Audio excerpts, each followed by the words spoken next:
Welcome to another episode of the Chill by Nat podcast. This podcast is created for those who are passionate about their personal development, health, and well-being. This is a platform for you to come chill by my personal stories and weekly tips in becoming a better version of ourselves and to live a better present. But first, let's chill. My name is Jeanette. Welcome back.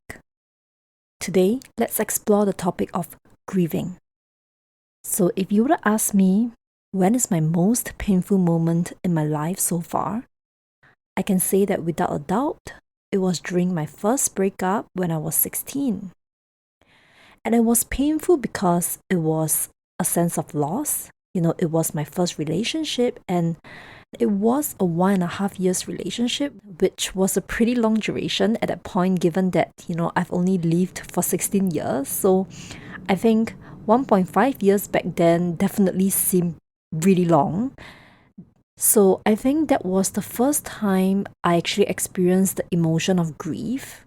And I think I experienced it to a fairly large extent, given that I'm also a highly sensitive person. So I tend to process emotion a bit more than, the average person, right? And if you would ask me to describe this emotion of grief, I think it's honestly filled with a lot of emptiness. And there's a lot of hopelessness as well, I would say. So I think at a point in time, it was probably a feeling where I'm just feeling completely unmotivated to do anything at all. I also didn't want to go to school. I remembered that my helper had to help me to wear my uniform because even putting on my uniform was too much for me. I did not want to wake up to, just carry out my daily responsibilities. I wasn't motivated to do anything, right?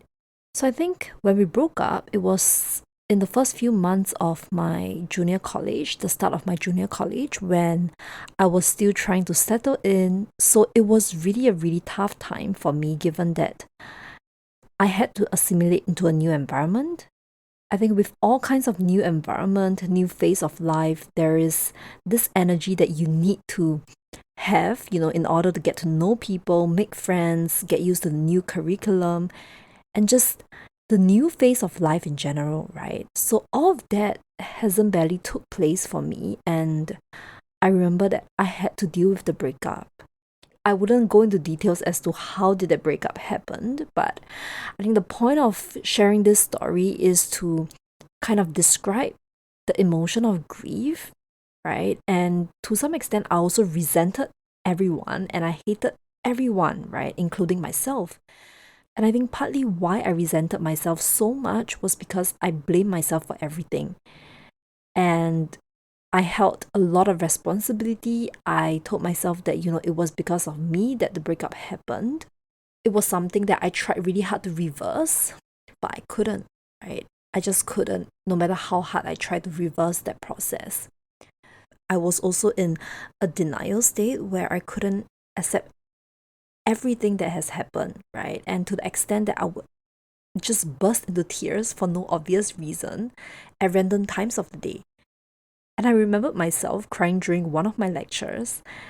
And I think it was a general paper lecture. And I remember how I was told by my lecturer to get out of the lecture hall because I was being a distraction to everyone else. So I think I can say that, to describe this emotion of grief, I think it just felt like as though nothing else mattered in this world. And the fact that, he was just not there anymore just made me unmotivated to do anything in my life. And I think partly it was also the fact that I was really assimilating to a new environment. I was getting used to a new phase of my life. And I think there was too many uncertainty, too many changes at one given point in time that made it really difficult for me to accept as well, right? And I just felt that I didn't have the emotional capacity and maturity to deal with all these changes that was happening to me all at once. So I can safely say that I almost went into depression back then when I was 16. And you know how with any type of loss, especially losing something or someone that we really care about, and when that loss is somewhat irreversible, it feels like a part of us is missing and we're just not the same person anymore, right? Without the thing that we used to have and the thing that used to be part of us. Yeah, so that was my experience. And as far as I could recall, it was the first time that I felt such intense grief in my life. And today, I just want to talk a bit more about grief and the concept of grief and bring attention to this concept. So, grief is an emotional response to loss of something important to us. So, biological speaking, grief is an homeostatic process, a journey that our mind, our brain, and our body need to engage in to best recover from the trauma of a loss. Be it a loss of someone close to us, loss of job, loss of safety, or even financial stability, right? I think what determines the severity of the grieving and the intensity of the emotion felt is partly our biological makeup, right? As I mentioned, I'm quite a sensitive person who processes emotions a lot more than probably the average person. But apart from that biological makeup, I think it's also our maturity and ability to be aware of the experience, right? Back then, I really did not have the maturity. I was just 16, right? I wasn't aware of what was going on within me, and I wasn't aware of the things that I could do, which probably made that whole entire process of getting over someone really longer. So, grief is not just an emotion, but also a process, a necessary process when we experience a type of loss, right? And it's not a one size fits all kind of process. In fact, it is a uniquely individual process that often feels really difficult to capture in words. What grief might seem to me might not be what it seems for you. So I think when it comes to grief, there's no normal or typical way to do it, right? Despite what some people believe, I think in my opinion, I think there's no normal time period allocated for grief. I mean, in my psychology textbook, there are a few defined stages for grief. It comes in 5 stages, denial, anger, bargaining, depression, acceptance. These are the 5 stages that is described. But I also don't think that, the stages look the same from person to person, or people actually experience the stages in, a linear way. For instance, people may feel anger first and then they go to denial, or they may just straight away go into depression without experiencing anger or the denial stage. So I think the point is, there's no one right way to describe the emotion of grief. Even though there is an outline of the different stages, I think the process of grieving just looks different to different people. For me, I think it took 4 or 5 years, to eventually accept the fact that, he's gone in my life. And I was, just really young back then. And it was something that really, really affected me. And as I said, it really affected me so bad that it impacted my day-to-day functioning for a prolonged period of time. I didn't want to wake up for school as well back then. And there was a lot of self-criticism that was going on in my head back then. And it was just so difficult to cope. And at a point in time, I didn't have any awareness of what was mental health. I didn't know that my mental health was in such a terrible state. So a lot of self-criticism at a point in time, and I felt that the grief can be worse, right? When you have all these self-talk back then, self-talk like, you shouldn't have done that, it all happened because of me. And, it's not that he doesn't love me anymore, but it's because of my inadequacy. And I could have done better, and it's all my fault.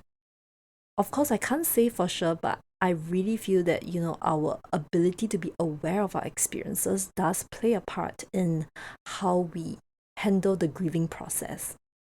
So, on this note, I just want to say that mindfulness is really applicable here, right? Because when we are experiencing the emotion of grief, instead of telling ourselves that, hey, we can't feel this way or that way, I think it's about acknowledging the pain and face the pain instead of running away from it. It usually takes a lot more energy to avoid grief than to let ourselves experience it. So acceptance is really key when it comes to grieving. But then, of course, acceptance is also the hardest part, right? So at least for me, it is really hard to accept, right? Despite what people around us say, eventually you will accept it, all you have to do is to accept it and all of that, right? So I want to introduce this thing called loving kindness. I think this is an especially helpful technique for people who struggle to find acceptance or people who are more self-critical of their progress. So I think this loving kindness is about creating your own affirmation, or rather your own mantra to recite to yourself, which can help you to move forward. I find this reciting of affirmations pretty helpful when we are experiencing really difficult emotions like grief. And I can't tell you what is the exact mantra or affirmation, but I think everyone struggles with different issues, right? But the affirmation you give to yourself has to be related to the struggle or that certain issue that you are facing with. So for me back then, I think the affirmation that was really relevant and helpful to me was that I started telling myself that it was not my fault and I'm not 100% accountable for the outcome. I can release myself and set myself free from all the burden that I hold. And I am worthy and I am deserving of love no matter what. So what I'll do is I'll repeat these statements throughout my day to help me cope with my emotions at a point in time. So we can repeat these statements, or rather affirmations, throughout our day to help us cope with the emotions of grief, right? So we can let our mind rest in these phrases that we tell ourselves, right? The key here is we can be aware of the phrases either with our breath, or we can just focus our attention to reciting of those phrases, right? The key is to let our mind rest when we are saying all these affirmations, and the feelings will come and they will go. And each time they come, it's about reciting these affirmations again and again to help us process the difficult emotions. And this leads me to point number 2, right? Processing of the emotion is really important, right? If you're going through a really tough time right now, I think don't be afraid to express your feelings, right? Regardless of your gender, your age, your background, expressing our feelings is so important. And of course, the key is to express these feelings in a way that is helpful. So I think I did not have a problem with expressing my feelings back then. I could actually tell people that I'm feeling really devastated. I'm feeling a lot of pain, a lot of regret, that kind of thing. So I didn't have a problem expressing my feelings, but I had a problem with coping. So I think what I did back then to cope wasn't really the most helpful thing, right? I would indulge a lot. I cope with my emotions through binge eating. So yeah, to some extent, I would take a lot of unhealthy food, snacks in large amount. So I think, expressing our feelings is different from coping. I think we can be really good at expressing our feelings, but, be very terrible at coping with it. So I think helpful coping strategies include journaling, right? Or talking about the experience to a safe space that you can trust. And probably, exercising, eating well is so important as well. And these are more helpful ways to process grief instead of, allowing the feelings to stay stuck. And I was just, either trying to cope with it myself through unhealthy coping mechanisms, or I was just trying to reach out to my friends who probably are not emotionally mature back then as well to really understand the emotions that I was going through, right? I think some of them haven't been through a relationship, and they just might not comprehend or know this emotion of grief, right? And at a point in time, I also did not know what was this that I was feeling. I wouldn't call it grief because, this word grieving wasn't in my dictionary.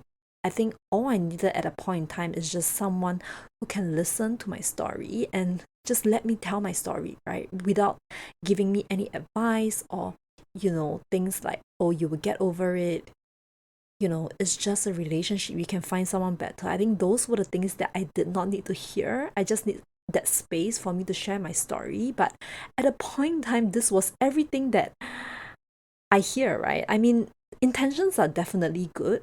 My friends were all trying to, make sense of what I was going through. And I think the best thing that you can do to someone that is going through all of that grief is really to just sit there and just listen to them. Listen to them pour their stories. I think all they really need is compassion and empathy at a point in time, right?